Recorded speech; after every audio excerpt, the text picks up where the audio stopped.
And that was a very important part of these negotiations. And there were also various intertribal agreements that were refined concerning the washes, concerning the use of the Inner Aquifer, very important things to the Navajo and the Hopi.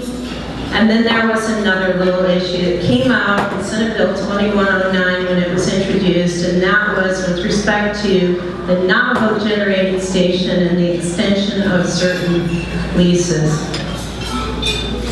But essentially on this map here, it was to the west, you'll see the Western Navajo Pipeline. That was just lopped off and decided we would do that in phase 2 in the next settlement agreement.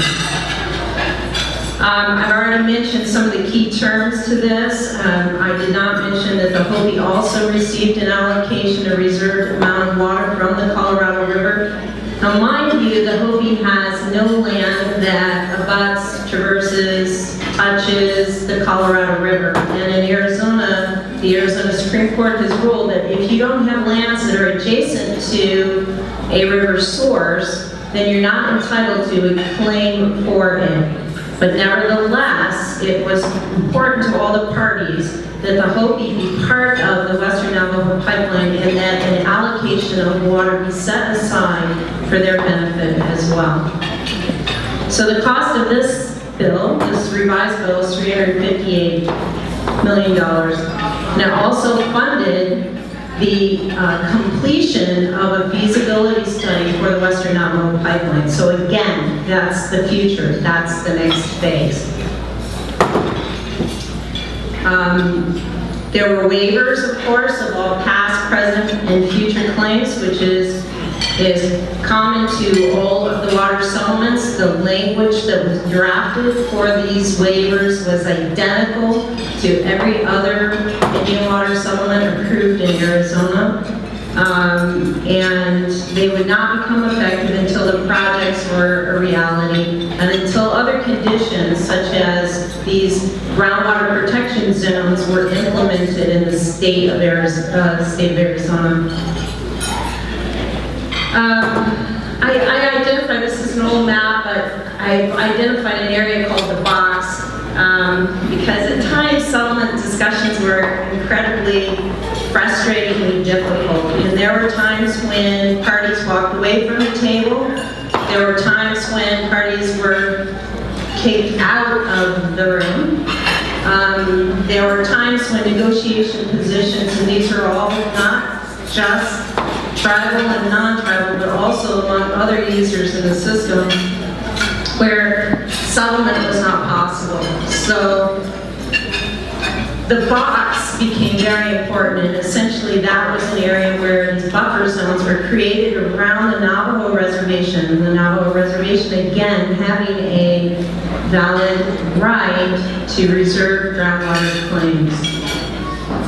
And the Hopi, because the Hopi owned the lands, they own it in trust now, they acquired it in fee pursuant to the 1996 Land Settlement Act, but the Hopi also had lands that were off the reservation, south of the Navajo Reservation, and those lands were also subject to these pumping restrictions, because the 1996 Act was clear about those lands not having a federal reserve right. Flagstaff also had a ranch south of the Navajo and limited pumping from that ranch and well spacing based on hydrology and negotiation for the pumping from the city's ranch. I put up this picture because the box was so difficult at the time, and I have a great war story for that, but it will require a bit of telling because I had to, sometimes when I get through settlement issues, you need time to process everything that has happened. The way I would process, in this instance, I walked down Red Angel Trail in the Grand Canyon and hopped on a rafting trip and tried to get away from the box that we were negotiating, and I ended up with the only vest that was labeled the box on that trip. So ended up flipping in lava falls, and I came back very inspired by all of that near-death experience, because the reality is you know, the box had to be turned inside out. And it was, but not, again, between Navajo and Hopi and non-Indians, but between the non-Indians who were bickering about how that box ought to be utilized. So it was good, it was all good, but a little heroin.